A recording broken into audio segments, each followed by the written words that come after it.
What's up, family? Welcome back to the Stop Sinking Show. This is a 2-year anniversary Stop Sinking show where we go from struggle to flow.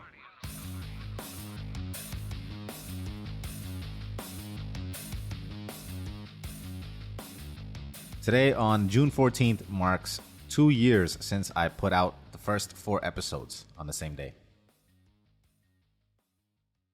I actually started recording on my 33rd birthday on February 1st. But after about 12 episodes recorded and a shift across the world and my momentum being completely thrown off, I stopped recording. I didn't even think about when I would put episodes out that I had recorded because I knew the commitment to this whole thing was 2 episodes a week that I told myself. Just some arbitrary self-imposed number, but Monday and Thursday, I told myself. I don't know why, it just felt right. One right into the start of the week, and one a day away from the weekend mode that most people go into. There was some thought behind it, but I wouldn't exactly call it a strategy. So I told myself it would be all this work, and having lost the momentum and being further and further away from recording my last podcast, it became more and more of a thing I became hesitant to do. All the self-limiting beliefs and doubts and whatever, all the stuff that I had somehow silenced to record even my first episode on my birthday, all that stuff was back because I was off the horse now and I had no reason to believe I would get back on it. And it took me so long to start recording in the first place, so why would I? I have recordings for myself from 7-8 years ago that I never put out. Who was I to put anything out? I told myself. Why should anybody listen to me? What have I done? And sure, all those things are still very valid. I haven't done anything. And I can look for all the evidence in my life on where I still fail to meet all those marks. Let's just be real. But something changed that makes this work completely different than anything else. And it was realizing that I do not own these words. And it was literally witnessing myself put words together and concepts together in my journaling that I didn't even know that I knew. I've seen my handwriting change when I go into this flow state while I'm journaling. The words are no longer mine. And you can attribute them to any source that you want, whatever makes you feel comfortable, but I know I am not in possession of them. And I know that because I cannot just call them forth on a drop of a dime. I do not walk around daily with these thoughts in my head because I cannot really hold a thought long enough to really resolve it like it happens here or happens in my journaling practice. So connections are made that are outside of the realm of my own consciousness. And so I realized that if I am not in possession of the expressions, then I'm also no one to get in the way of them being expressed. And if I'm the chosen channel for this unique message, then let it flow through. And so to close the loop, just as arbitrary were my decisions on how many episodes to put out a week and on what days, the very things that at one point held me back, these self-imposed standards, these arbitrary things that I just picked, these same very things that held me back from starting again, on top of the fact that I was now in a completely different environment, in a different country, and distracted by the treatment and the health of my father at the time. So this podcast would probably have never happened. But just as arbitrary as those decisions were, my girl asked me, who started recording her podcast soon after mine, our birthdays kind of align, and she decided that we should launch it together.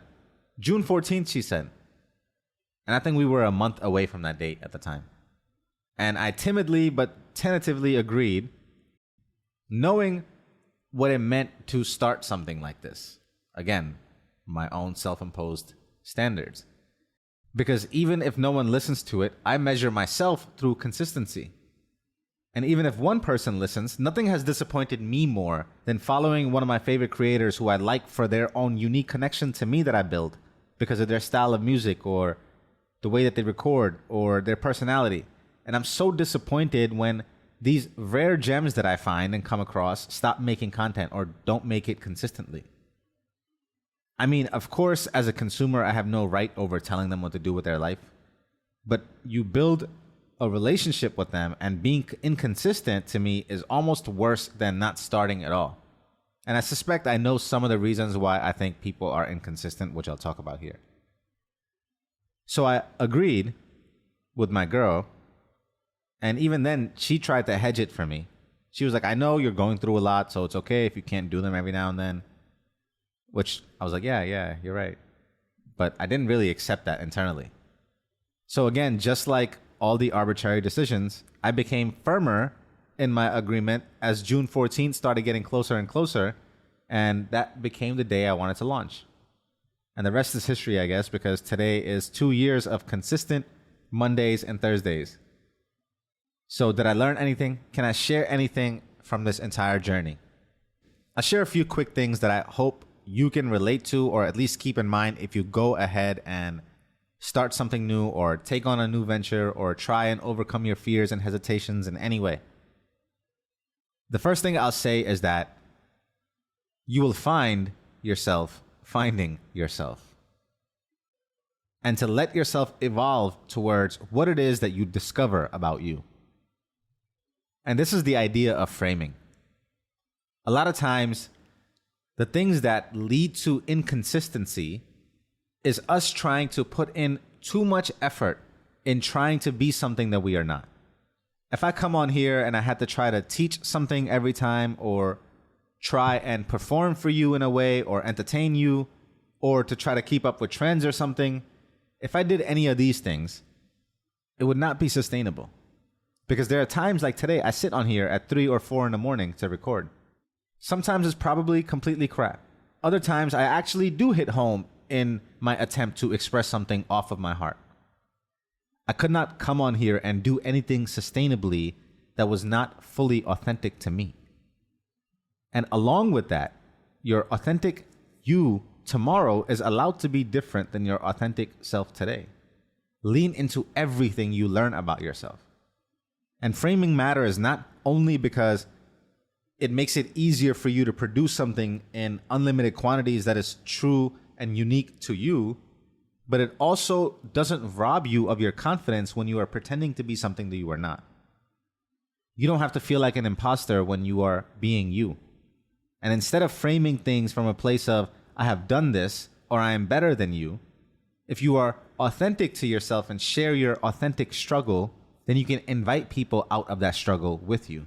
And they don't feel like you are talking at them or trying to be holier than thou.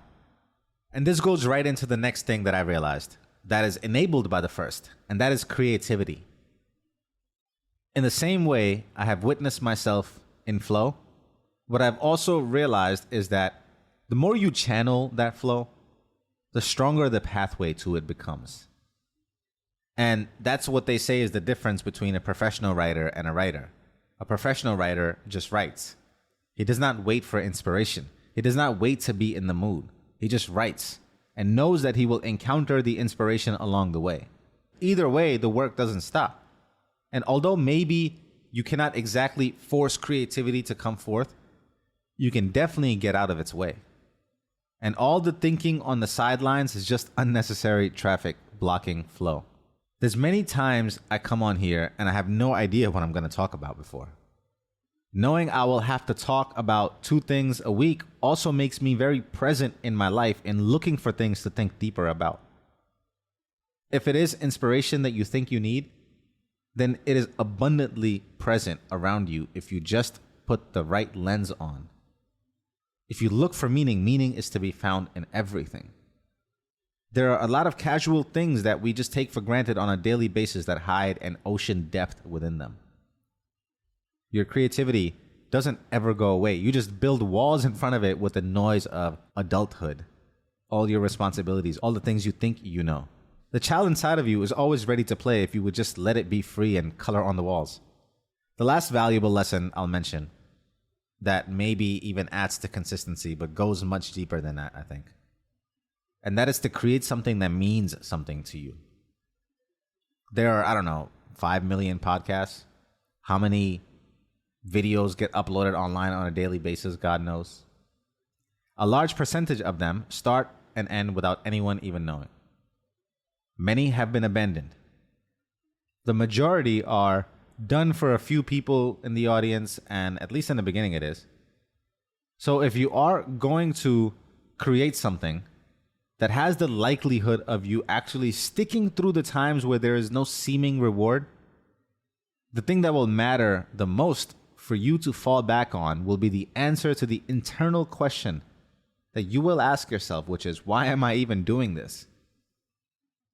And if the answer you get back isn't some solid meaning behind why you are doing this, then the activity will probably not survive the barrage of your doubting mind. So much art is abandoned inside of the artist. It fights its way through the noise when it's anchored to a deep purpose. And then no attacks can keep it from the meaning it's meant to support. And I'll stop there for the sake of attention span. So quick recap. 1, let yourself evolve. And always speak from what the moment calls for to be true. 2, you can count on your creativity to be there the more you count on it to be there. It's paradoxical. It's a muscle that grows, that becomes more dependable the more you use it. And 3rd, the meaning will see you through when all else is not in sight. I love you, family. Stay true always. Happy anniversary to you. I love you guys. See you on the next show. Love you.